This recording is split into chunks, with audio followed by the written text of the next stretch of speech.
আমরা দরকার হলে আরও রক্ত দেব, কিন্তু বাংলাদেশে কোনো ধরনের অন্যায়, অত্যাচার, জুলুম, নির্যাতন আমরা সহ্য করব না। কোনো চাঁদাবাজি, টেন্ডারবাজিকে আমরা এখানে জায়গা দিতে পারি না। প্রয়োজনে টেন্ডারবাজি, চাঁদাবাজির সাথে যুদ্ধ করতে যদি দরকার হয় আমরা করব, তবুও বাংলাদেশের জনগণকে এই ধরনের অন্যায়ের হস্তক্ষেপ থেকে আমরা বাঁচাতে চাই। আসসালামু আলাইকুম ওয়া রাহমাতুল্লাহি ওয়া বারাকাতুহু। আমরা যদি যে দেশে অবস্থান করছি, আপনি হিসাব করে দেখেন, 1971 তারও আগে একটা স্বাধীনতা আমাদের হয়েছিল, সেটা পাকিস্তানের কথা ধরে। 1947 সাল থেকে প্রায় 70 বছর, মানে 24 বছর, 71-এ গিয়ে এটা শেষ হয়ে গেছে। এটা কি জন্য জন্ম হয়েছিল? যে মুসলমানরা একটু আলাদা জাতি হিসাবে ভালোভাবে বসবাস করবে সেজন্য, এবং সেখানে ইসলাম চালু হবে, কোরআন হবে ম্যানিফেস্টো, এই ঘোষণা দিয়েই কিন্তু পাকিস্তানের জন্ম হয়েছিল।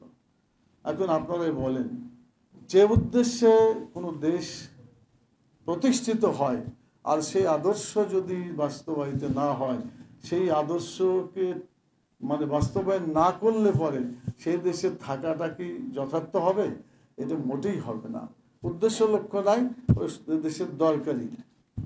সাইদ আবুল আলা মওদুদী রাহিমাহুল্লাহ তিনি বলেছিলেন, এরকম পাকিস্তান একটা কেন আরও 10টা হলেও যদি সেখানে আল্লাহর বিধান চালু না হয়, এই নিশ্চয়তা না পাওয়া যায়, তাহলে পাকিস্তানের কোনো দরকারই নাই।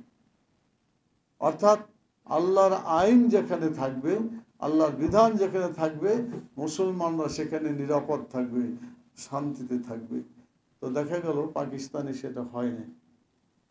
পাকিস্তান ইসলামের নামে অর্জিত হলেও সেখানে ইসলাম কায়েম হয় নাই। না হওয়ার ফলে যা হওয়ার তাই হয়েছে।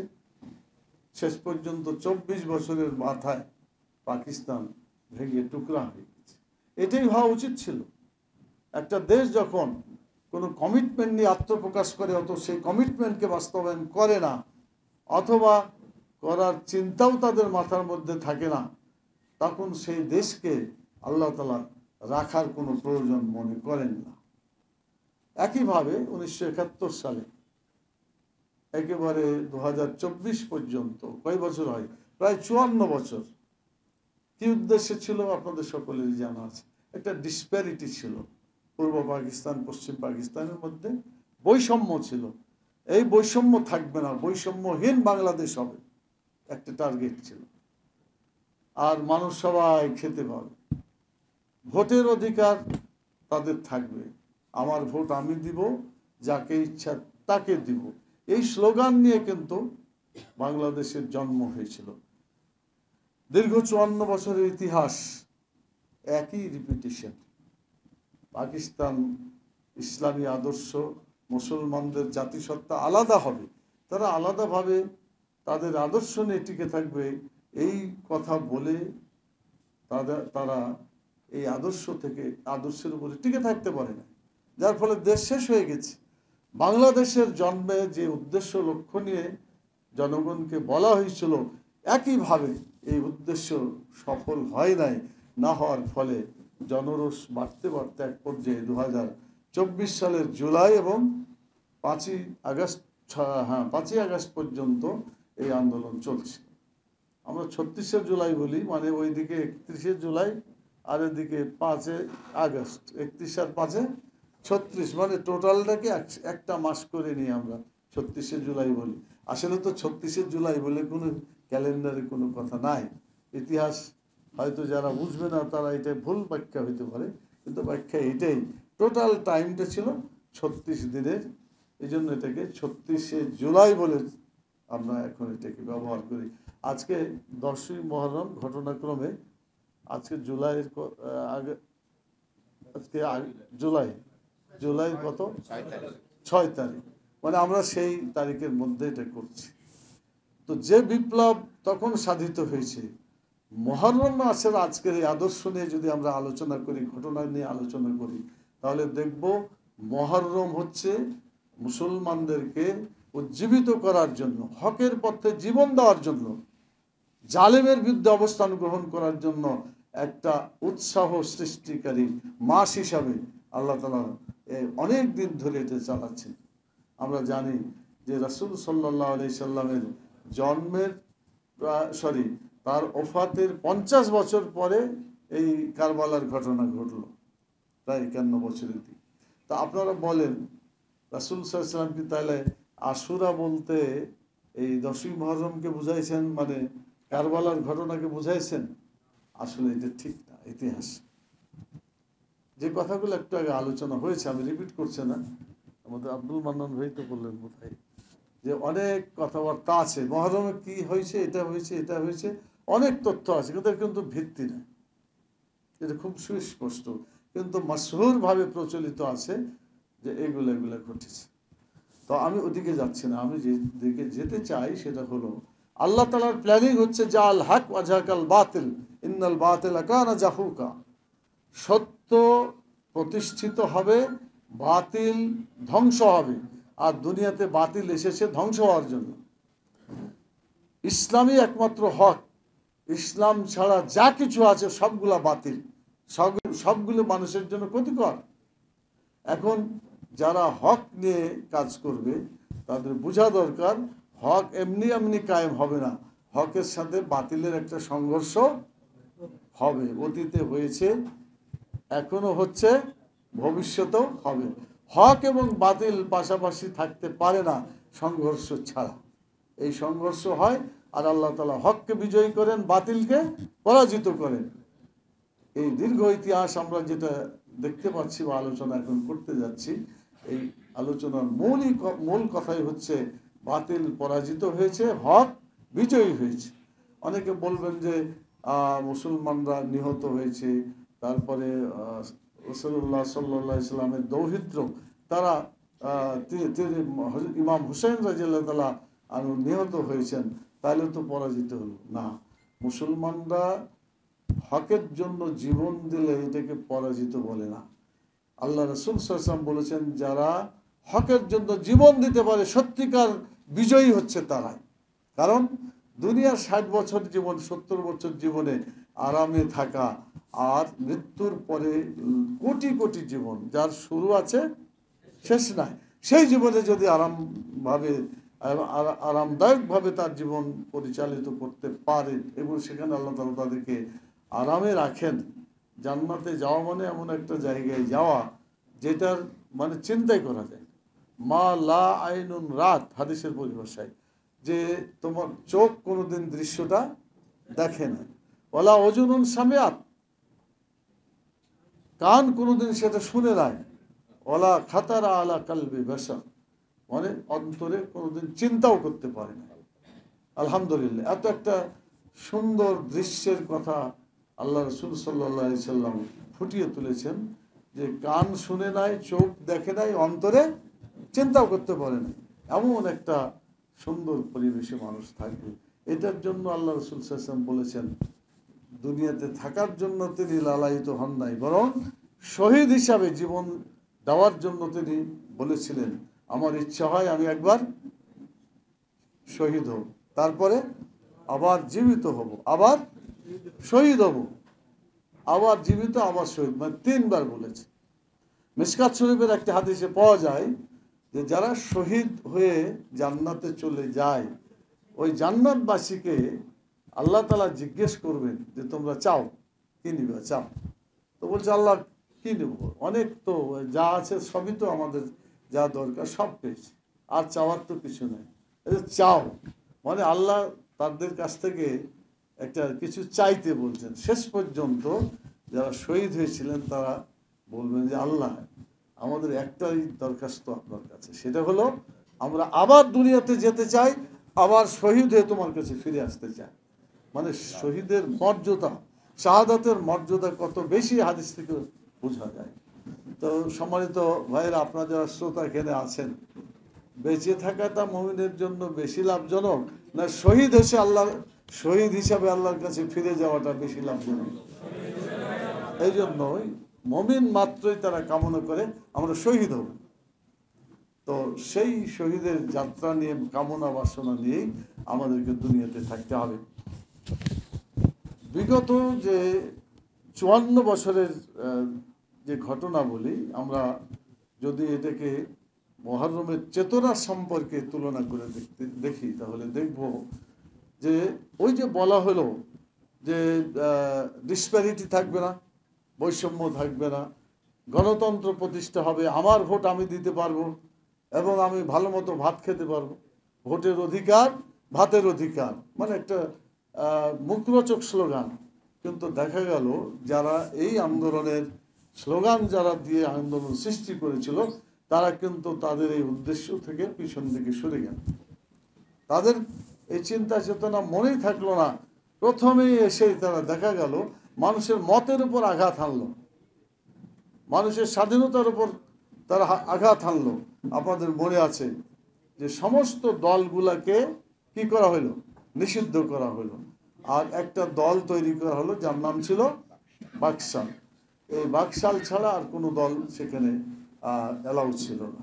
আবার পত্রিকার মধ্যে 4টা পত্রিকা ছাড়া যে পত্রিকাগুলো সরকারের গুণগান করবে, এই 4টা পত্রিকা ছাড়া আর কোনো পত্রিকাকে রাখা হলো, সবগুলাই বাতিল করা হলো। আজকেও আমাদের দেশে এখনো পত্রিকার জগতে যারা কাজ করেন, আমাদের সাংবাদিক বন্ধুগণ, খালি তখন তো পত্রিকা ছিল, টেলিভিশন ছিল না, এখন টেলিভিশনও, মানে যত বিজ্ঞান যত দ্রুত গতিতে এগিয়ে যাচ্ছে, মিডিয়ার উন্নতি তত সাধিত হচ্ছে। ডিজিটাল যুগে বিভিন্ন পদ্ধতিতে প্রচার মিডিয়া এগিয়ে চলেছে। তো আজকেও যদি আমরা অ্যানালাইসিস করি, বাংলাদেশে এমন কিছু পত্রিকা দেখা যাবে যারা একেবারে গোলামি করার জন্যই তারা এখানে বোধহয় জন্ম হয়েছে, এখনো টিকে আছে, ভবিষ্যতে টিকে থাকার ইতিহাস তাদের আছে। এই যে একটা ইংরেজি পত্রিকা আর একটা বাংলা পত্রিকা, আপনারা বোধহয় জানেন এগুলা, নাকি বলতে হবে? এই পত্রিকার নাম না নিলেও আমি বলতে চাই যে এই ধরনের কাজকাম যারা করে তারা জনগণের শত্রু হিসাবে চিহ্নিত হচ্ছে। আমরা বলবো মিডিয়া নিরপেক্ষ থাকবে, সত্য যেটা সেটাকে তুলে ধরবে, তাদের নিজে বানিয়ে কোনো কিছুকে এদিক ওদিক করে দেওয়াটা এটা গণতন্ত্রের কথা নয়। বাংলাদেশে যে ঘটনাটা ঘটেছে তাতে ভোটের অধিকার আসে নাই। কি ভোটের অধিকার আসছে বলে মনে করেন আপনারা? এই আগামী দিনে যে ভোট হওয়ার চিন্তা ভাবনা হচ্ছে, এটা কি সঠিক ভোট হবে বলে আপনারা মনে করছেন? পাটগ্রামের ঘটনা খুব স্পষ্ট করে দিয়েছে। তো এইভাবে যদি চলে তাহলে তো গণতন্ত্র থাকবে না।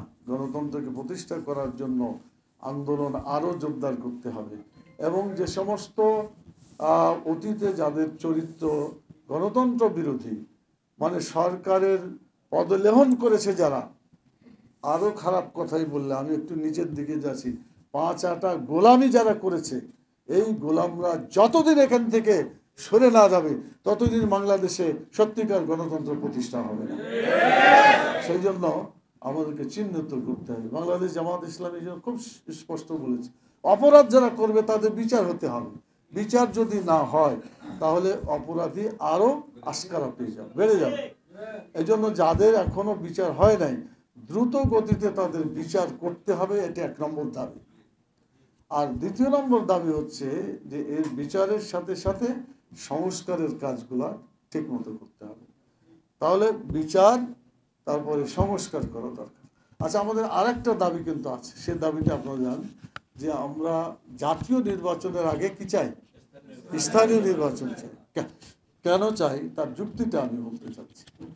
আপনারা রেলগাড়ি দেখেছেন, রেলগাড়ি চলে রেলের উপর দিয়ে। কোনো রেল লাইন যদি খারাপ হয়ে যায় অথবা নির্মাণ কাজ হয়, তো ইঞ্জিন কিন্তু আগে দিয়ে টেনে নিয়ে যায় না, আগে কিছু মালগাড়ি রাখে, কিছু মানে ওয়েস্টেজ গাড়ি থাকে, যাতে কোনো দুর্ঘটনা ঘটলে কার উপর দিয়ে যাবে? মালগাড়ি, যাতে ইঞ্জিনের উপর আঘাত না আসে। ইঞ্জিন হচ্ছে ভাইটাল জিনিস। তো জাতীয় সংসদ হচ্ছে সবচাইতে ভাইটাল জিনিস। এটা যদি ক্ষতি হয় তাহলে গোটা জাতি ক্ষতিগ্রস্ত হবে। কিন্তু স্থানীয় নির্বাচন যদি গোলমালও হয় তাতে জাতির উল্টাপাল্টা কিছু হবে না। সেই জন্য টেস্ট করার জন্য, নির্বাচন ব্যবস্থাকে পরীক্ষা করার জন্য যে তারা কেমন নির্বাচন করবে, সেই জন্য জাতীয় সংসদের আগে অবশ্যই স্থানীয় নির্বাচন হতে হবে। সেই দাবিটাকে জোরালোভাবে আজকাল আমাদের করতে হবে। পিআর সিস্টেম বলে আমরা একটা কথা বলেছি, আপনাদের মনে থাকার কথা। এটা মানে মানুষের ভোটাধিকারের গ্যারান্টি, এটা হচ্ছে পিআর। কিভাবে? মানে বর্তমান গণতন্ত্রের যেটা চালু আছে যে সিস্টেমে, ধরেন আপনি টোটাল ভোট 100 জন, আমি বোঝানোর জন্য বলছি, 100 জনের মধ্যে একজন 51 পাইল আর একজন পাইল 49, তাহলে 51টা বিজয় লাভ করলো আর 49 কি হলো? পরাজিত হলো। ওদের কোনো সে থাকলো? কিচ্ছু থাকলো না। তো এইটা গণতন্ত্রের দৃষ্টিতে সত্যিকার জনগণের মত প্রতিফলিত হলো না। যদি এটা হয় যে 41% যারা ভোট পেয়েছে তারা সেই অনুপাতে সংসদ সদস্য পাবে, 49 যারা পেয়েছে সেই অনুপাতে তারা সংসদ সদস্য পাবে, এটা ইনসাফ হয় না? এটাই ইনসাফ। কারণ আপনি টোটাল 49কে বাদ দিয়ে দিলেন, এটা সত্যিকার ইনসাফ হয়। এই জন্য জাস্টিস যে কথাটা আন্দোলনে বলা হয়েছিল বিগত 5ই আগস্টের, উই ওয়ান্ট জাস্টিস। আর জাস্টিস মানে সুবিচার। আর আল্লাহ তাআলা বলছেন যে সুবিচার কায়েম করতে হবে তোমাদেরকে। ইন্নাল্লাহ ইয়ামুরু বিল আদল, তোমরা মানে সুবিচার কায়েম করো। আপনারা কি বিশ্বাস করেন যে আল্লাহর আইন বাদ দিয়ে সুবিচার কায়েম হতে পারে? অতীতে কখনো সুবিচার কায়েম হয়েছে? পৃথিবীর ইতিহাসে ইসলামকে বাদ দিয়া সুবিচার আসে নাই, বর্তমানে আসছে না, ভবিষ্যতেও। সেই জন্য যদি আমাদেরকে সত্যিকার ভাবে ইনসাফ কায়েম করতে হয়, ইসলামী আদর্শ বাস্তবায়ন করতে হবে, যে আদর্শ মুহাম্মদুর রাসূলুল্লাহ সাল্লাল্লাহু আলাইহি ওয়াসাল্লাম আমাদের দেখিয়ে গেছেন। তিনি বললেন যে আমি চলে গেলাম, কিন্তু তোমাদের জন্য রেখে গেলাম দুটা জিনিস, যতদিন পর্যন্ত তোমরা ধরে থাকবে ততদিন পর্যন্ত তোমাদেরকে কেউ পথভ্রষ্ট করতে পারবে না। তার একটি হলো কি? আল কোরআন, আল্লাহর কিতাব, আর একটি হলো মুহাম্মদুর রাসূলুল্লাহ সাল্লাল্লাহু আলাইহি ওয়াসাল্লামের সুন্নাহ। এই দুটাকে আঁকড়ে ধরা মানে কি? বাংলাদেশে যদি কোনো কিছু কায়েম করতে হয় তাহলে কোরআন এবং সুন্নাহর আদর্শ দিয়েই কায়েম করতে হবে, এটাকে বাদ দিয়ে কোনো আদর্শ কেউ চলতে পারে না।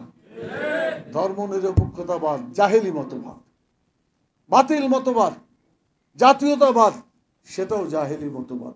আপনারা বলবেন যে এটা কেমন? এটার একটা হাদিস আছে, আমি আপনাদের বলি। জাতীয়তাবাদে রাসূল সাল্লাল্লাহু আলাইহি সাল্লাম কখনো ওইটা বিশ্বাস করেন নাই এবং তিনি বলেনও নাই। বরং বলেছেন যে তিনি যে তোমাদের উপরে সাদার উপরে কোনো কালোর প্রাধান্য নাই, কোনো কালোর উপরে সাদা, সাদার উপরে কালোর কোনো প্রাধান্য নাই।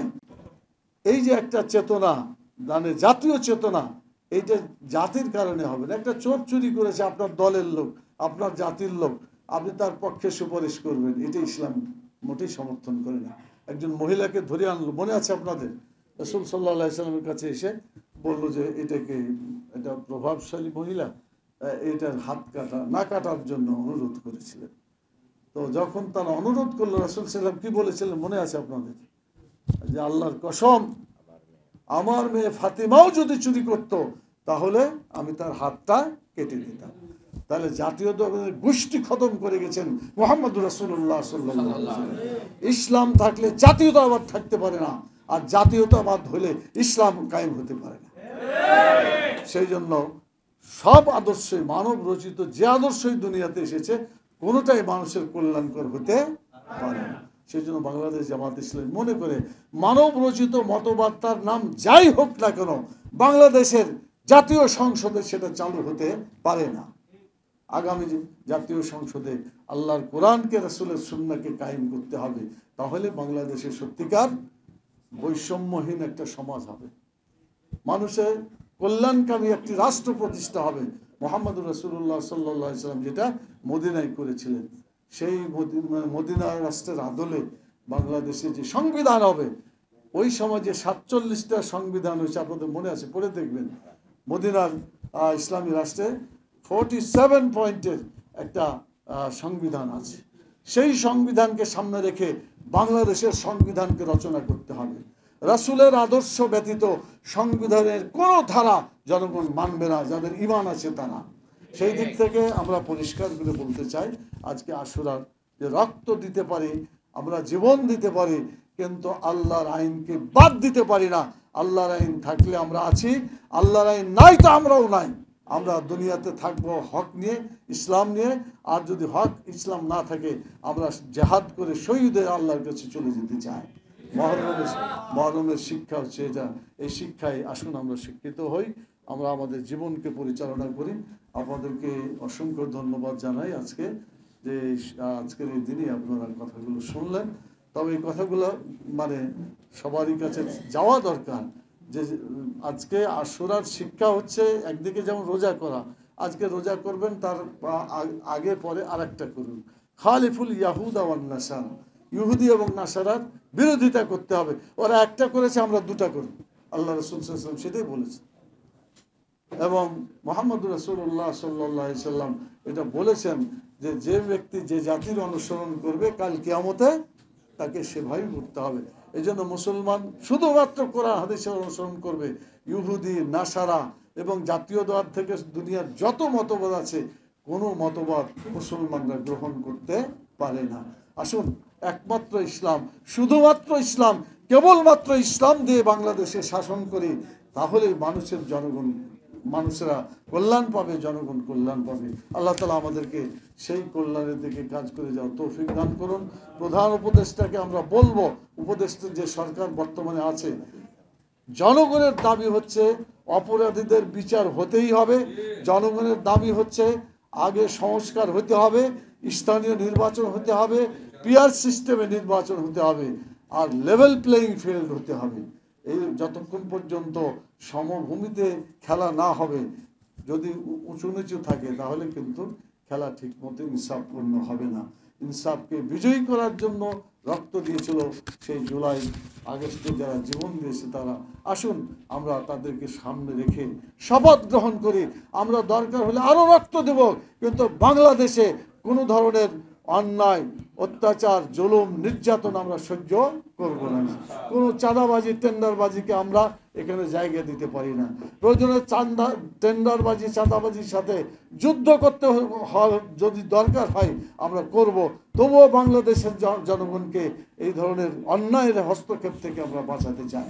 আগামী দিনে আসুন ঐক্যবদ্ধভাবে বাংলাদেশকে আমরা একটা সুন্দর মানবতার জন্য যে কল্যাণকামী রাষ্ট্র, সেই রাষ্ট্রে পরিণত করে মানুষের কল্যাণের জন্য আমরা কাজ করে যাই। আল্লাহর সন্তুষ্টি নিয়ে কাল কিয়ামতে যেতে আমরা জান্নাতুল ফেরদাউসে যেতে পারি, সেই আশাবাদ ব্যক্ত করে আপনাদেরকে অসংখ্য ধন্যবাদ জানিয়ে আমার কথা এখানে শেষ করছি। সুবহানাকাল্লাহুম্মা ওয়া বিহামদিকা আশহাদু আল্লা ইলাহা ইল্লা আনতা আস্তাগফিরুকা ওয়া আতুবু ইলাইকা। আসসালামু আলাইকুম ওয়া রাহমাতুল্লাহি ওয়া বারাকাতুহু।